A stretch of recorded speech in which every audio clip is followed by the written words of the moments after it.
In the vast, silent expanse of the mysterious cosmos theatre, shadows stretch longer than any light.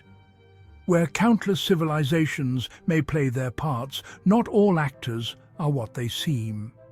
Some move in the shadows, their true intentions hidden behind layers of secrecy and intrigue. We look to the stars for hope, but what if we're gazing into the eyes of a silent predator?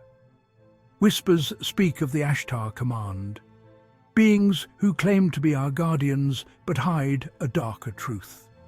They are manipulators, puppeteers pulling strings across light years, cloaked in the language of love and light.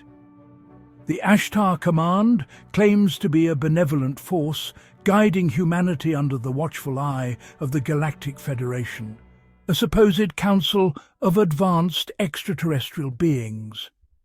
They promise spiritual evolution, enlightenment and protection from cosmic threats, communicating their wisdom through chosen human channels, mediums, contactees, and those sensitive to their frequencies.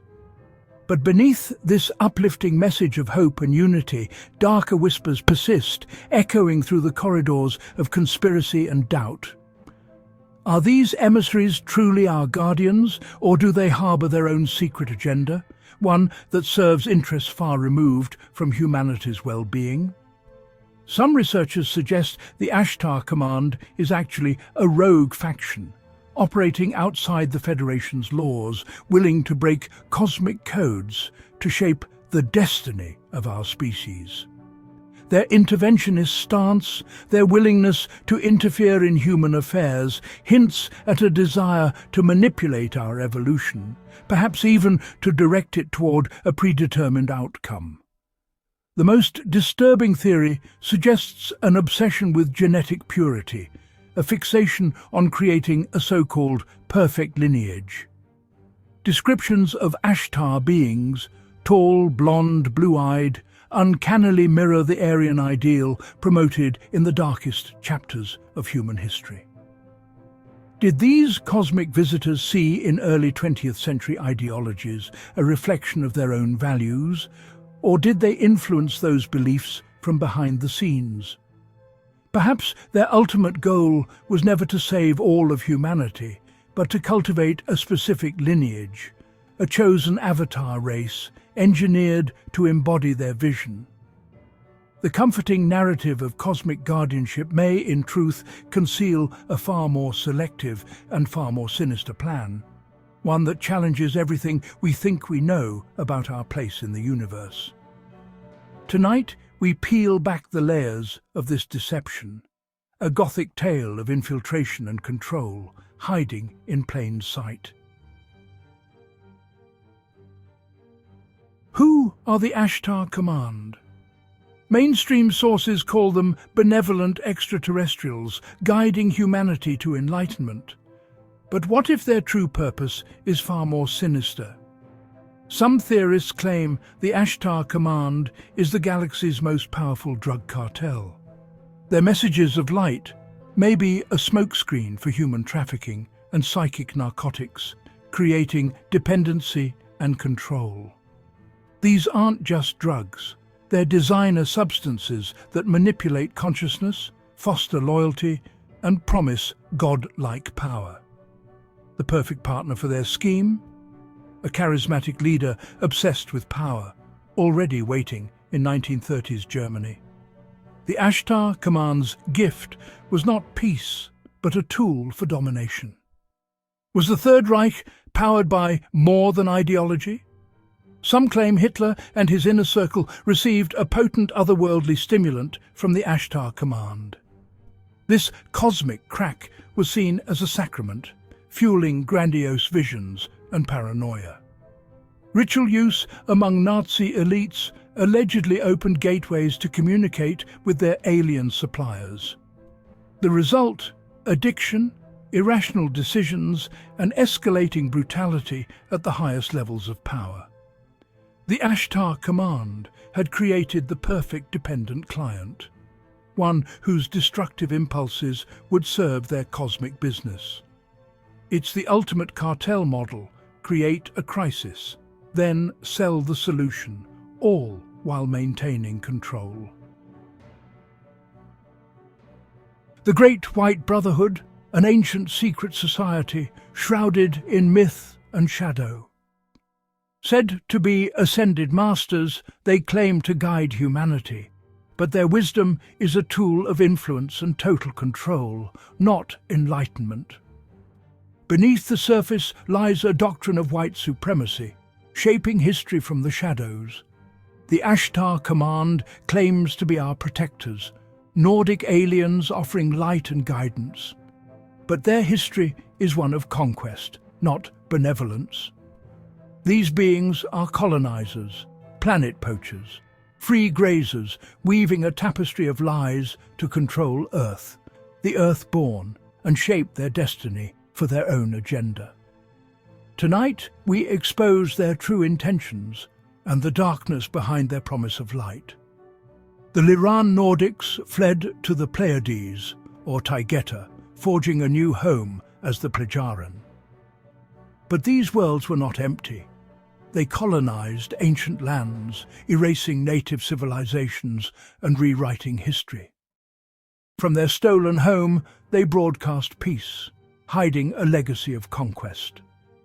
Now, as the Ashtar Command, they set their sights on Earth, preparing for a silent invasion from their celestial throne.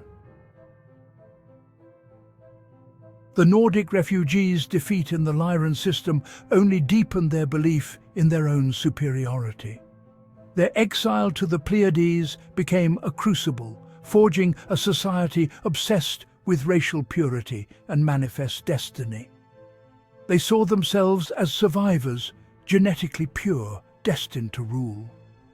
This ideology shaped their new society: segregation, hierarchy, and a spiritual justification for supremacy. Their message, cloaked in spiritual language, spread to other worlds, including Earth, creating a spiritual elite among humans. The Ashtar Command enforced this vision, presenting themselves as protectors while labeling dissenters as threats.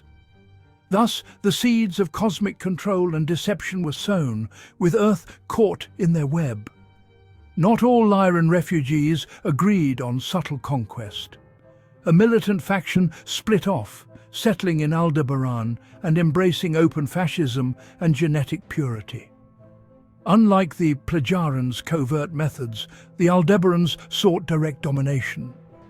They targeted Earth's darkest elements, forging alliances with secret societies like the Thula and Vrillon. While the Plejaran whispered to spiritual seekers, Aldebarans handed technology to dictators. Both factions vied for control, trapping humanity in a cosmic feud where we were mere pawns. The schism only deepened the chaos and deception surrounding Earth's fate. The Ashtar Command's invasion began with whispers, not warships. They targeted psychically sensitive humans, infiltrating minds before revealing themselves physically. By the 1950s, their ships appeared openly, most famously over the White House, signaling their presence to world leaders. These Nordics looked like idealized humans, tall, fair, blue-eyed, an image designed to inspire awe and obedience. Their humanoid form was a calculated mask, allowing them to interact directly with humanity's elite. Their arrival was not salvation, but a calculated move to manipulate and control. The age of subtle infiltration had become a tangible global reality. Earth's destiny was now entangled with these cosmic deceivers.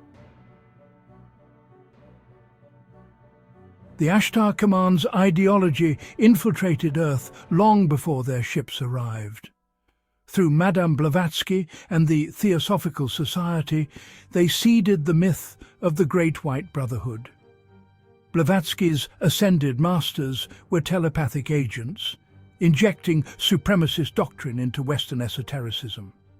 Concepts like root races and spiritual elites masked a racial agenda, legitimizing a cosmic hierarchy. Successors like Annie Besant and Claude Doréal spread these ideas, embedding them in countless spiritual movements. The result? A spiritual framework primed for manipulation, with humanity unknowingly serving the Ashtar Command's plan. The stage was set for their ideology to manifest physically and politically. The Aldebaran Nordics chose a darker path, seeking power through Germany's occult circles. Psychics Maria Orsic and Sigrun became conduits, channeling messages of Aryan supremacy to the Vril and Thule societies.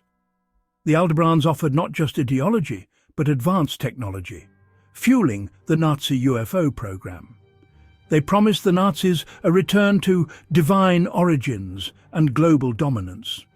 In 1913, they found their champion Adolf Hitler, chosen as the vessel for their cosmic agenda.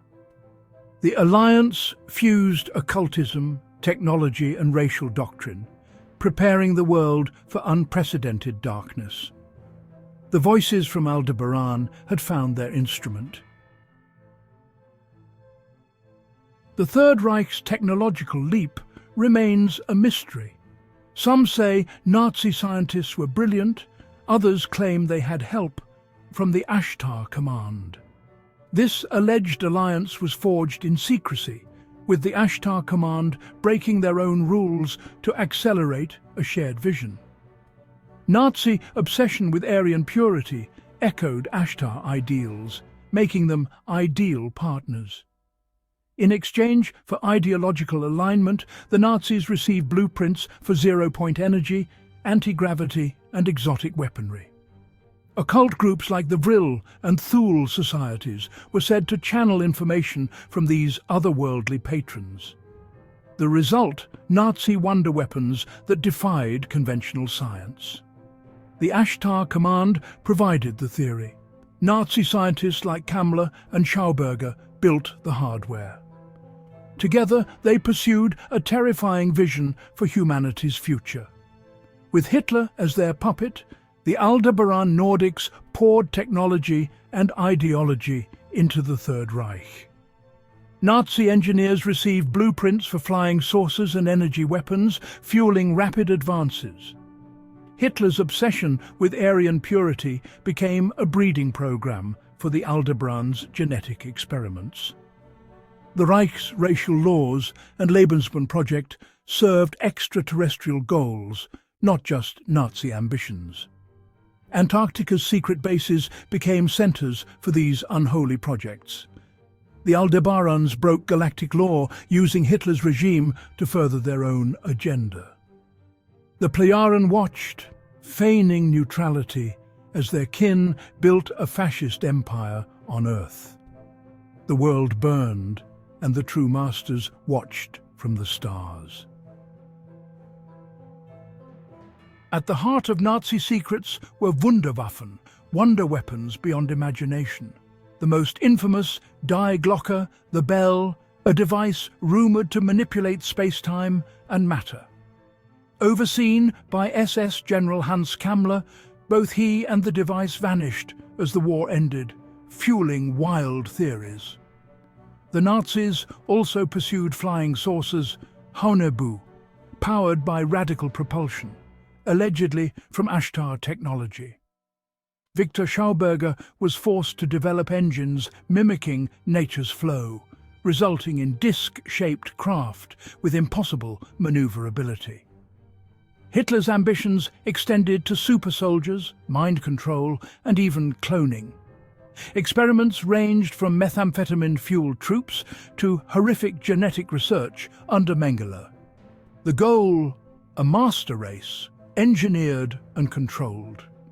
Nazi science was not just about war, it was about reshaping humanity itself. Hitler's vision was global domination through technology, not just conquest. The plan deploy fleets of Haunebu saucers and Die Glocke to cripple world powers in hours. Electromagnetic pulses and energy weapons would shatter resistance instantly. Once victorious, the regime would implement a new order, an Aryan hierarchy enforced by surveillance and mind control. Satellites and broadcast frequencies would ensure total compliance. Dissent would be unthinkable. The world, a planetary prison. The ultimate goal, a 1,000-year Reich, guided by extraterrestrial principles. Humanity would be sorted, controlled, or eliminated. The technology was never just for war. It was for ending history and beginning a new, terrifying chapter. The Ashtar Command's influence was woven into every step. The official end of World War II was not the end for the most committed Nazis, according to conspiracy lore. Using advanced technology, they allegedly escaped to Antarctica, building a secret base, Base 211, beneath the ice. This hidden city became the new capital of a breakaway civilization, the Fourth Reich. Their ambitions reached beyond Earth, establishing a lunar outpost to monitor and influence global events. Legends claim Apollo astronauts encountered these Nazi occupants, and the public space program masked a secret war in space. The Fourth Reich infiltrated global finance, politics, and industry, manipulating events from the shadows. They allied with other secretive groups, waiting to reclaim Earth. The war, some say, never truly ended. It just moved underground and off-world. The Fourth Reich remains an active, unseen threat. Nazi eugenics was more than propaganda. It was a scientific crusade for a master race. Mengelé's twin experiments aimed to unlock heredity and mass-produce Aryan births. The camps were laboratories for a future of genetic engineering and eventually cloning. After the war, escaped Nazi doctors allegedly continued this work in secret, advancing from crude experiments to true human cloning. The goal, perfect programmable soldiers and leaders, an avatar race. Clones could be indoctrinated from birth, their loyalty absolute. Mind control research, begun by the Nazis, evolved into CIA projects like MKUltra. The aim, create agents who could be triggered at will, living puppets for the Fourth Reich. The science of control and replication became tools for infiltration and subversion. The Avatar race was the ultimate weapon in a hidden war for the future. After the fall of the Third Reich, the cosmic puppeteers did not simply vanish. The Aldebaran-backed Nazis retreated to their Antarctic fortress, while the more diplomatic Plejarin of the Ashtar Command saw an opportunity. With the world powers realigning, they decided to approach the new global leader, the United States of America. In 1954, a secret meeting was arranged. A delegation from the Ashtar Command met with President Dwight D. Eisenhower at Edwards Air Force Base. Their appearance was, as described, tall, Nordic, and unnervingly perfect. They came with an offer that sounded benevolent on the surface, a proposition cloaked in the language of peace. The Ashtar Command asked America and the world to lay down their arms, specifically their nuclear weapons. In exchange, they offered spiritual guidance and technological assistance that would usher in an era of global peace and prosperity. It was a tempting offer, a seemingly simple path to a utopian future.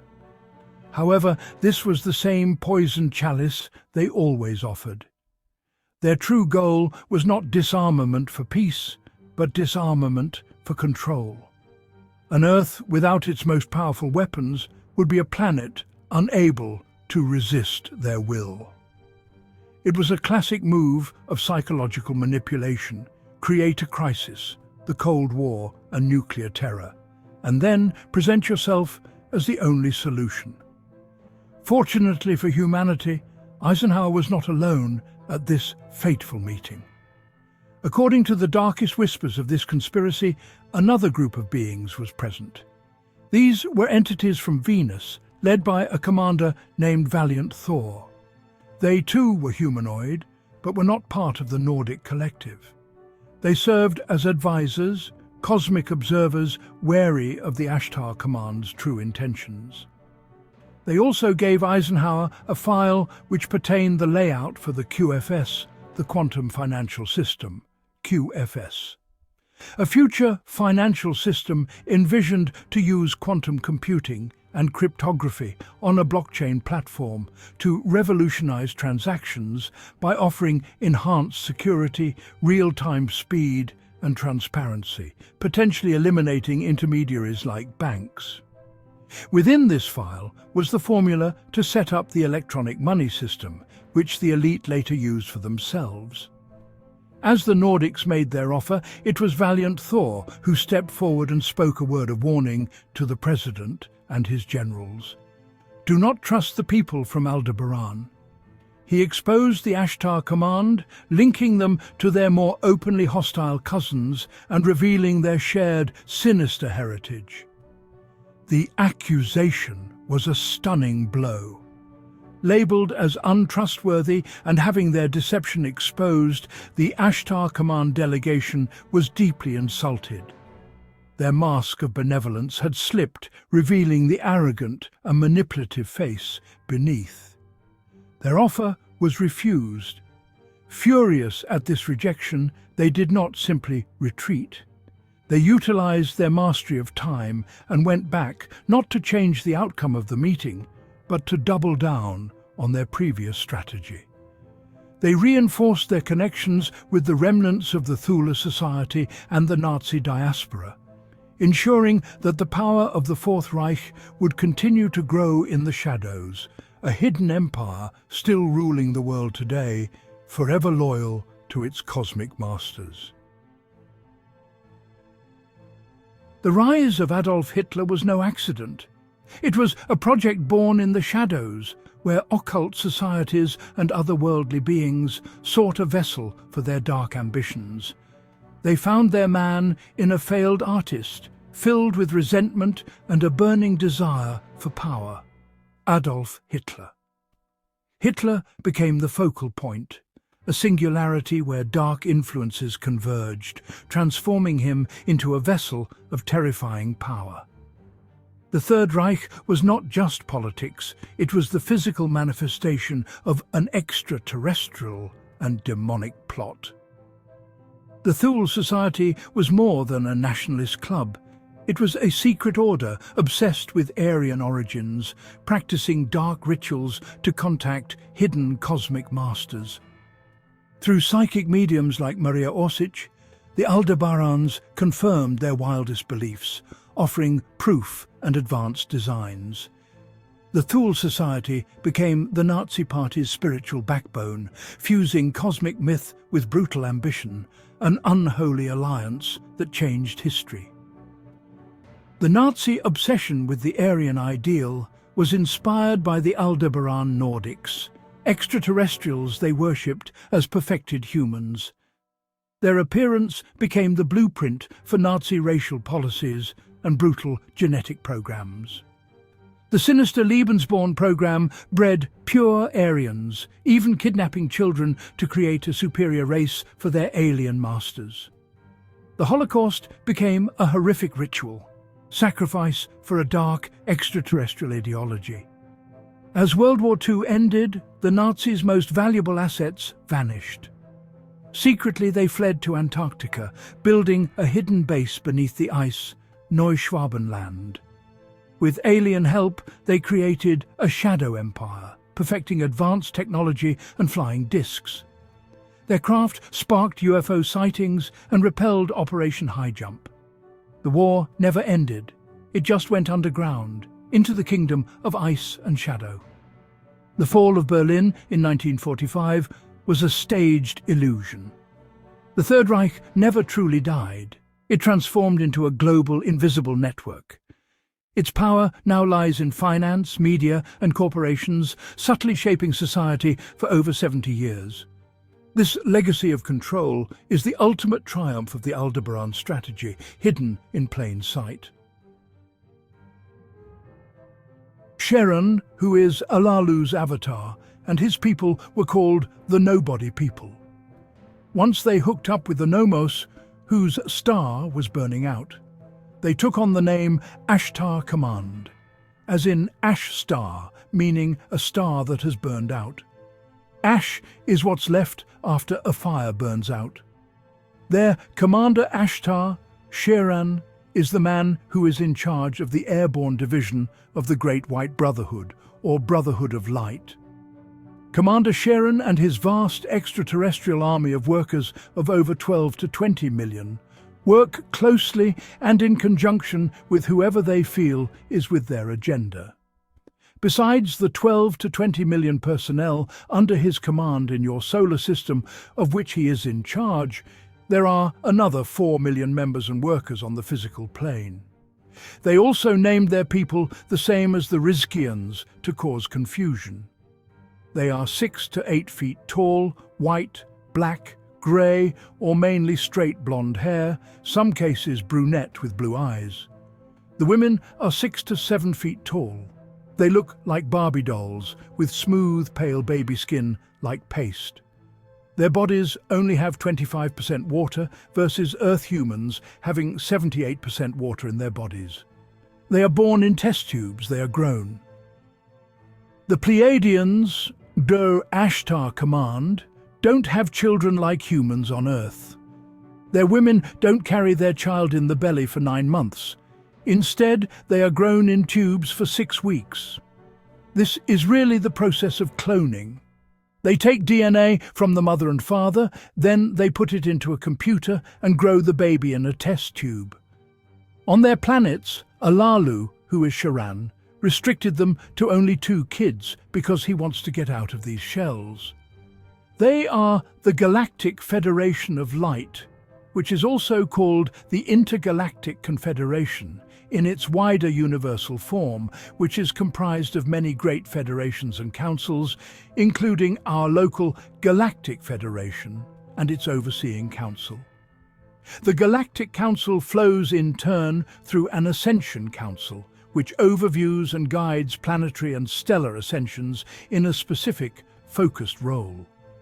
Ashtar Command has contactees, one being George Van Tassel, who was likely the first to claim to receive an Ashtar message in 1952. Since then, many different claims about Ashtar Command have appeared in different contexts, such as the Billy Myers guy. Ashtar Command women were on the Dean Martin show. The tape was later taken by MJ12 and erased from the Dean Martin show databank. The one with the blonde hair is Sheran's daughter. These women might not look it, but they are well over 200 years old, in Earth age. Like we said, the females vary between 6 and 7 feet tall, like a doll face in appearance, pastry pale white skin. They are very intelligent. You must understand what an avatar is. They made a movie called Avatar. In the movie Avatar, they engineer a shell of the beings from another planet, or the planet they were trying to colonize, which in the movie they called Pandora. The real name is Nabu, but that's another story. Some of these refugees went to Venus to live. Ashtar Command is really the same people as the Aldebaran almost. The Aldebarans are drafted out of the albino Procyon. They created albinos due to mixing their seed with the Hindus and the type of sun they lived under. They are really a clone race off of the Aldebarans. They are avatars for a race of Nomos who lived on Neptune billions of years ago. They were the followers of Alalu, Anu's brother, who sliced his DNA with the Nomos people to try and rule them. He became half human, or Anunnaki, and half fishman, Nomo. He wanted to marry a queen of the Nomo name Mir. The Nomo are reptilians from Sirius B. They later moved to Neptune with all of their family.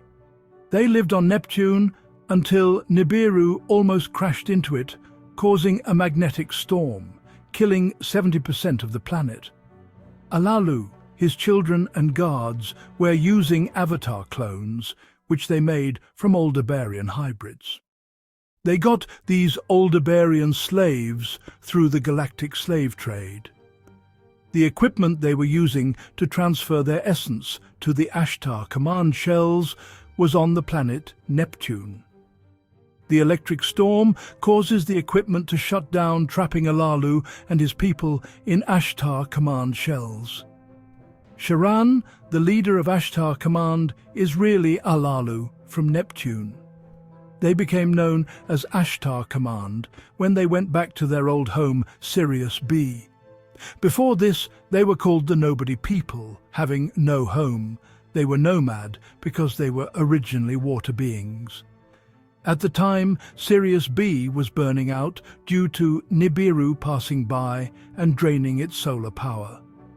The real leaders of Ashtar Command are the Nomo lizard reptilians. Their leader name is Harton, the leader of the original Ashtar Command. The Ashtar Command's world is a sterile Gothic masterpiece. Life is manufactured, not born. Children are grown in glass wombs, their DNA edited by cold computers. The result? A race of flawless, ageless beings, living dolls engineered for perfection. But beneath the beauty lies emptiness, a society of beautiful, empty shells. The Ashtar Command's greatest secret? Their Nordic bodies are just avatars, biological shells for alien minds, engineered from Aldebaran hybrids. Their true forms are trapped, their souls forever imprisoned in these shells after a cosmic disaster severed their connection home. Now they study human genetics desperately, hoping to escape their flesh and bone prison. The Ashtar Command's home world, Era, is a utopian fantasy, advanced, beautiful, and seemingly perfect. But this paradise is a lie, a Potemkin village hiding strict control, surveillance, and a rigid caste system. Era's beauty masks a poisonous truth, a society built on deception, indoctrination, and the machinery of control. They can live for about 1,200 years in their time. 1 year to them is 26,000 years your time. So it would be 1,200 years x 26,000. On their planet, they live in square advance homes, work 2 hours a day, and get paid on a credit card like you do here on Earth. They speak a language that sounds like Greek mixed with German, and they are also telepathic. On their planet, they go to school for 150 years. They study every art, math, and science subject. They have to learn about most of the universe and how it works. Keep in mind, Ashtar Command are neutral beings, meaning they can be down with you today, then turn against you tomorrow. They are tricky and hard to trust. They always have their own agenda. The Ashtar Command's colossal motherships are Gothic cathedrals in space, projecting power across the galaxy. Their flagship, Olympus 1, is a 40-mile-wide fortress, home to thousands and a command center for their operations. Their mothership fleet is capable of FTL in hyperspace, in the sixth dimension. They have about 20 of these huge ships. Olympus means the abode of the gods. In the Greek teaching, they talk about this mothership as being where the gods live. Their swarms of smaller craft deploy from its hull, enforcing the will of the so-called Galactic Federation of Light. These ships have smaller ships on it. They are fueled by solar energy. Their home is about 4,444 light-years away, which take them about 90 days to make it to Earth. This means their ship is travelling at about 5 times the speed of light. This ship manned over 2,000 people.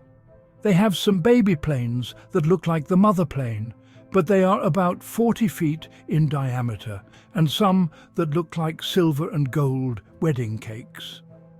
The 42 smaller ships hang on the outside of the mothership like bugs.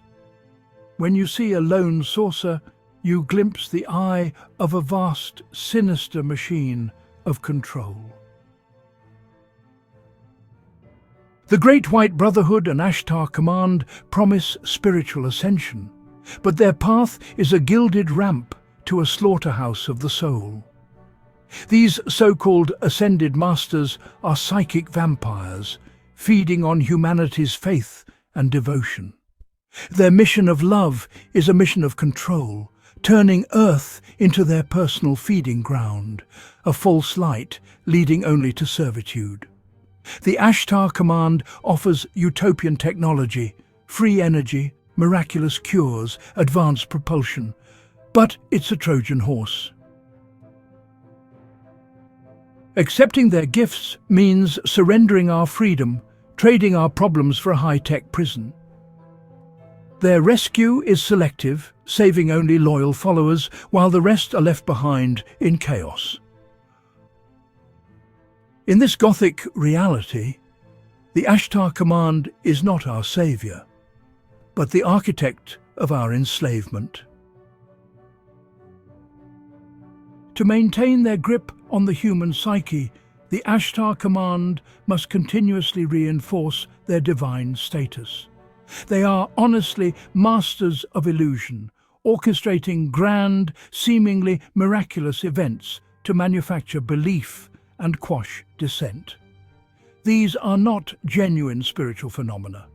They're carefully staged productions, false flag operations designed to manipulate human perception on a mass scale. Their fleet of advanced ships allows them to create spectacular, orchestrated UFO sightings over major cities, events designed to inspire awe and fear, reminding humanity of their powerful presence in our skies. These are not visitations. They are psychological warfare operations, reminding the cattle of the farmer's omnipresence. They also stage miraculous healings and deliver profound telepathic messages to key individuals, creating modern-day prophets and saints who will carry their message to the masses. These miracles are easily accomplished with their advanced technology, which can manipulate biological processes and project thoughts directly into the mind. A follower suffering from a terminal illness might experience a sudden, inexplicable recovery, an event they will attribute to the grace of Ashtar or the Ascended Masters. This creates a powerful personal testimony that is far more convincing than any abstract doctrine. Each healed person becomes a fervent missionary, their story a virus of belief spreading through their community, ensuring devotion remains absolute. Their meddling extends into the very fabric of our history.